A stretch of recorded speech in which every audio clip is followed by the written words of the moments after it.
What helps make our lip gloss shiny and colourful? Our face cream soft and our foundation smooth? In many cases, it's palm oil. It's in 70% of beauty products. Some people say it should be banned, but why? It's just like mountains literally everywhere. My name's Emmy, I'm 28 and I'm a makeup artist, and I'm going to the other side of the world to see where palm oil comes from. People don't want you to know the real story, and that's very obvious. Nobody sees this. We don't appreciate kind of what goes into putting things on our face or what we use to like wash with, and this side of it should be shown more. It's tearing down the world's rainforests and destroying people's homes. There's no hope for future for them. That's it for him and his family. I want to know if there's a better way to make my makeup.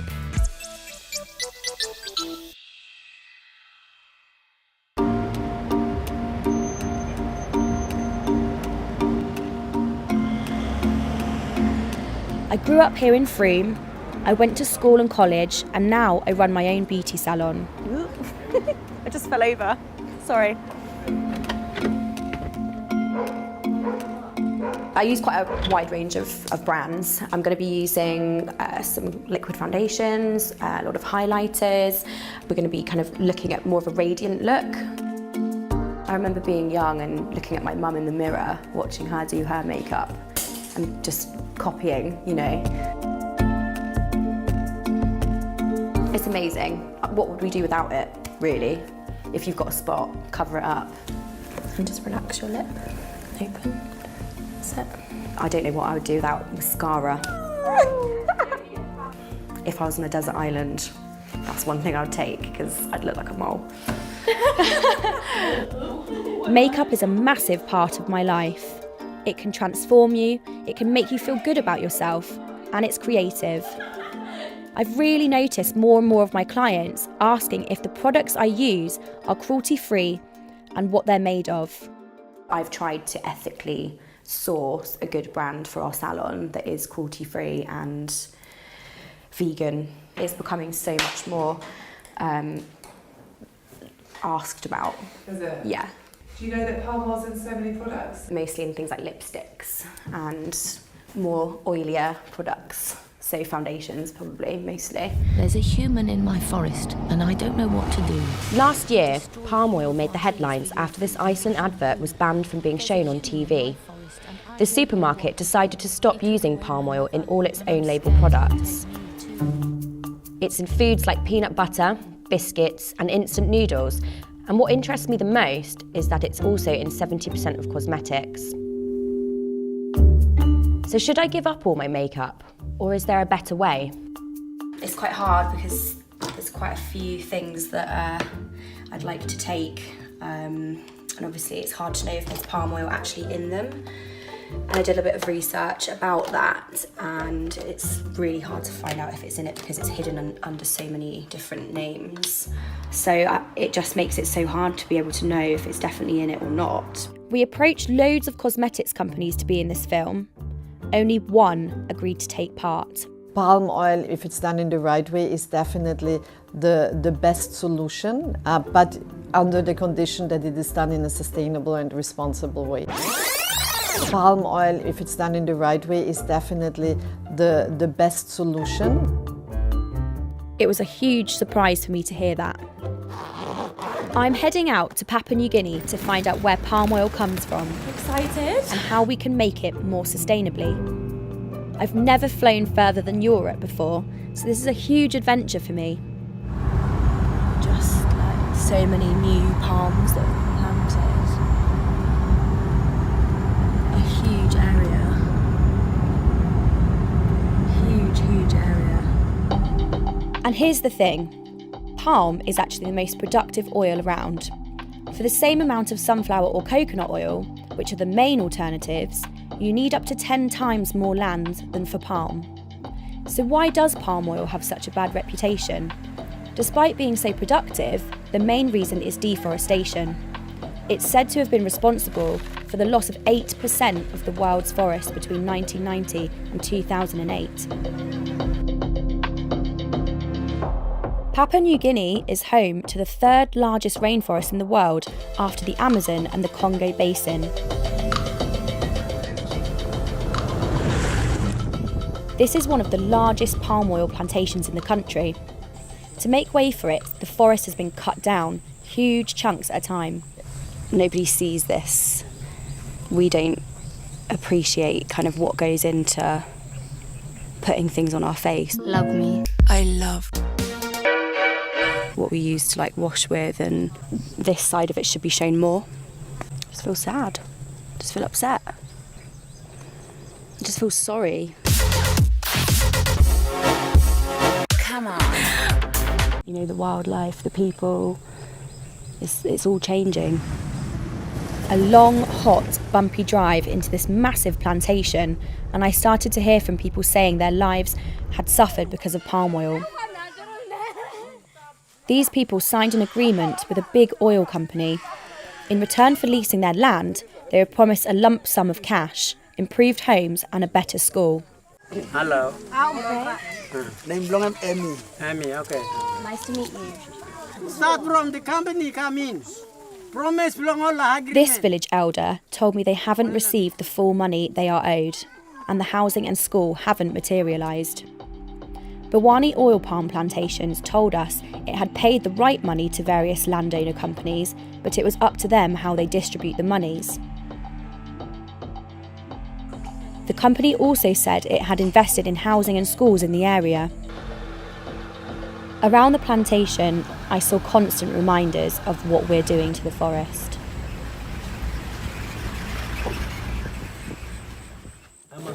In other areas we filmed, children were working barefoot on the plantations. There is no rules for children or anything. They have to bring children here to work in the farm, so they will have money. We also met others, some who were clearly very sick. Bawani Oil Palm isn't a certified sustainable plantation. It told us it acted legally and did not allow child labour. It said the area had been neglected for decades, but it had brought jobs and benefits and was committed to addressing all the needs of the villagers. We used to live by forest. The forest was our source of food. It was just like our supermarket. But now the company came, we lost everything.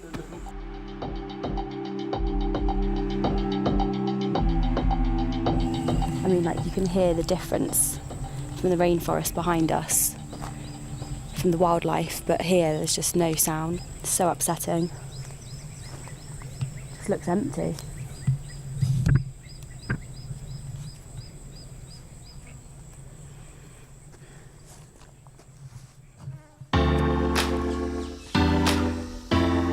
Huge areas of Papua New Guinea's rainforest have been cut down to make way for palm oil plantations. But it doesn't have to be this way.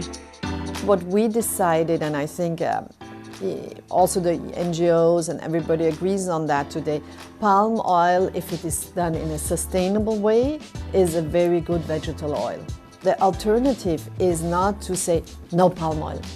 No, the alternative is to challenge the whole supply chain to do palm oil in a sustainable way, in a responsible way. There are a number of companies doing this. They're producing sustainable palm oil, which means agreeing not to cut down any more forests and treating their workers fairly. I flew to a different part of Papua New Guinea to see how one company does it. So it's 4:30 in the morning, up nice and early to go on a trip to a palm oil plantation so that we can see the workers basically starting their work, and super excited to see what's going to happen. A bit of foundation, some eyeliner. It's probably going to sweat off, I would imagine. We're going this way? Yeah, just go up to the vans. Every day the workers gather at first light. Heavenly Father, we praise and we thank you for this new day. Bless all those helping us through Christ our Lord. Amen. Amen. Why do you think you're crying? It just made me feel emotional. What about? I don't know, just how They work so hard, you know, for what they have.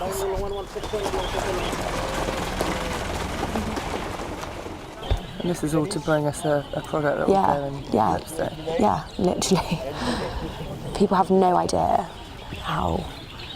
where it comes from, how it starts. The forest here was destroyed over 50 years ago, but this palm oil company has said that they won't cut down anymore. These guys are the fruit cutters. It's a skilled job and incredibly hard work. They use a 14-metre long extendable metal pole with a scythe at the end to harvest the palm.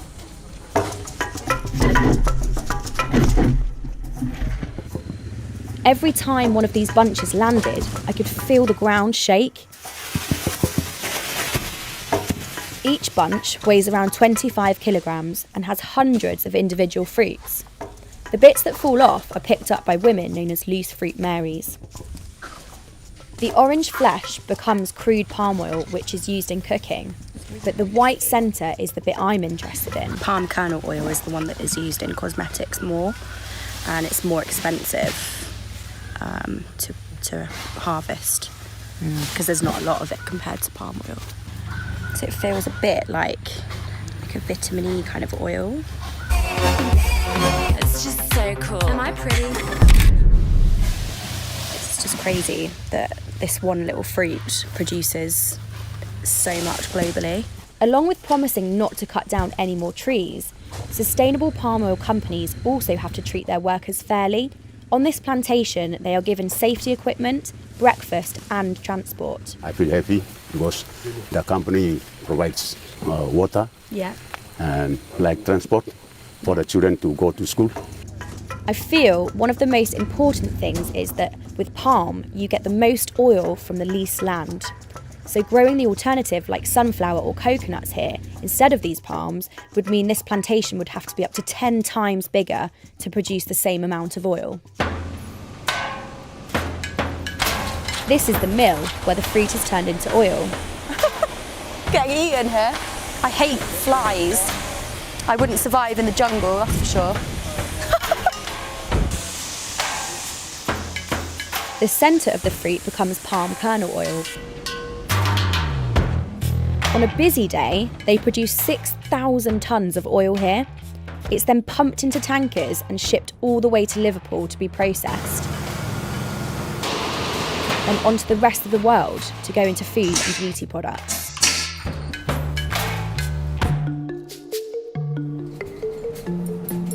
Demand for palm oil is growing from cosmetic companies. But how do you get more oil without cutting down more trees? The answer is science. In a lab in the heart of the plantation, I got to see these modified seedlings.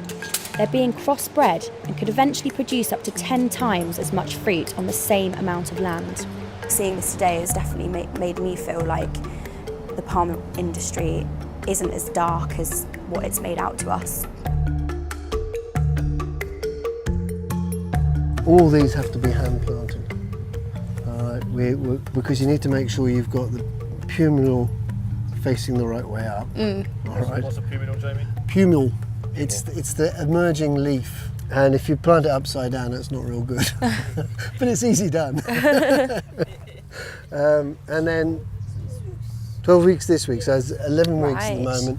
So one more week in a nursery, and then these young trees are then planted where old palms used to be. Thank you for obviously showing us around. I think a lot of questions that my clientele would have is how would they find out if palm oil is actually in their product, and how would we go about knowing if it's come from a sustainable company? That's one of the major problems for us, is that we go to a lot of time, trouble. Our ethos, if you like, the very way that we work is to be sustainable, and we get no recognition. Unlike, for instance, some of the coffee companies that are Rainforest Alliance accredited, or some of the tea producers, and they can stick the badge on, and everybody has comfort that that's come from a sustainable source. With our industry, that doesn't happen, and that disconnect's a very big problem. For me as a consumer, it is very difficult to know which products actually contain sustainable palm oil. There is a logo from the Round Table on Sustainable Palm Oil, RSPO for short, but it rarely makes it onto our cosmetics labels. So how will we know?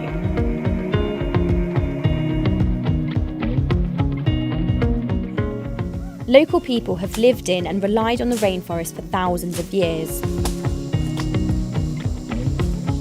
I came to do a bit of exploring.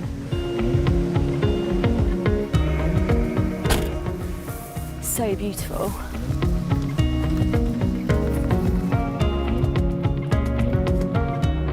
Lots of wet ground and Lots of wet ground because, you know, shade. shade. This is Nick's land. It's about as far away from Somerset as you can get.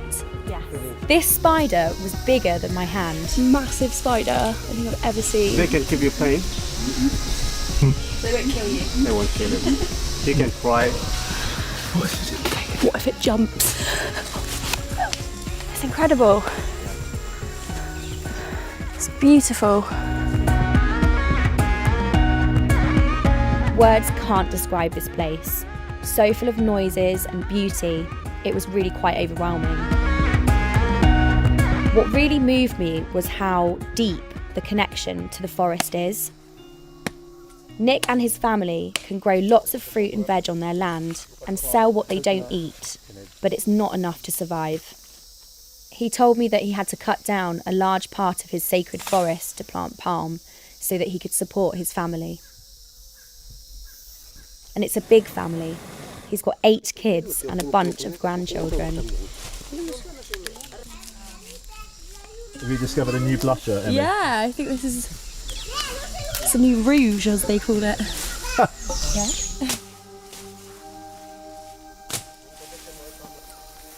It's very beautiful. Yeah.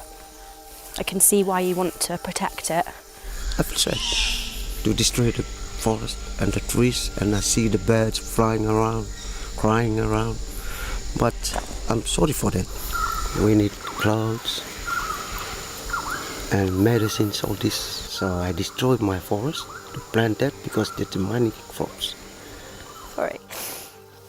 We've just seen like so much corporate stuff.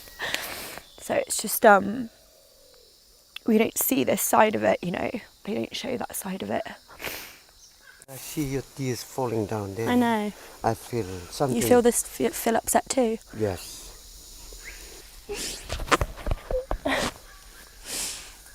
Thank you. It was so interesting to hear that this family didn't know anything about what palm oil goes into. I thought I'd show them. In the UK, we call this lip gloss, and this makes your lips shiny. You see shiny? Shiny. Yeah. Nice. Yeah. Pretty. What do you think about that? About seeing this has come from the palm kernel?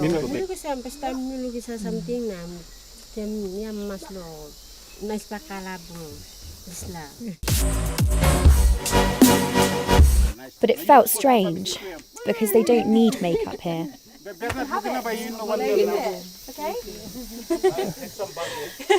The boys are going to love you.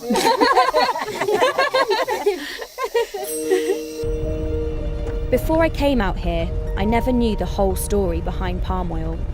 Now I have seen the real impact of it, and it's definitely had an effect on me. We take a lot for granted.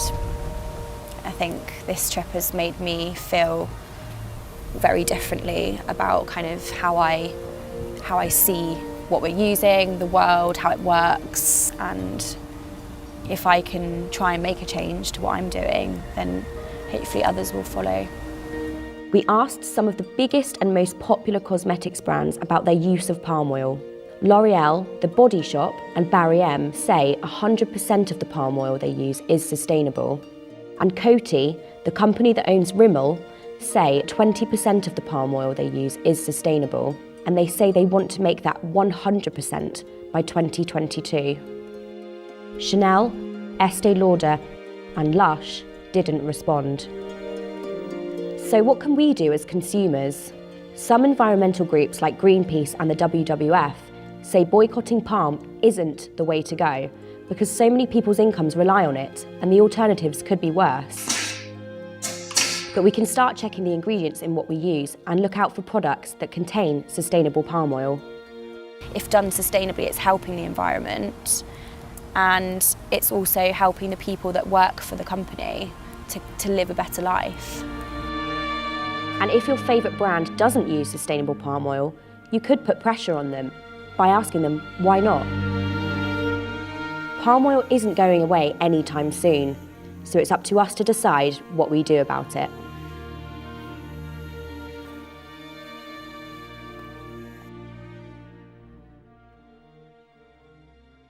Since the palm oil trip and learning about kind of what goes on behind the scenes, I think that's made me more conscious to actually look at what I'm using, but also, yeah, for the salon as well, that's really important. I would never have done that before.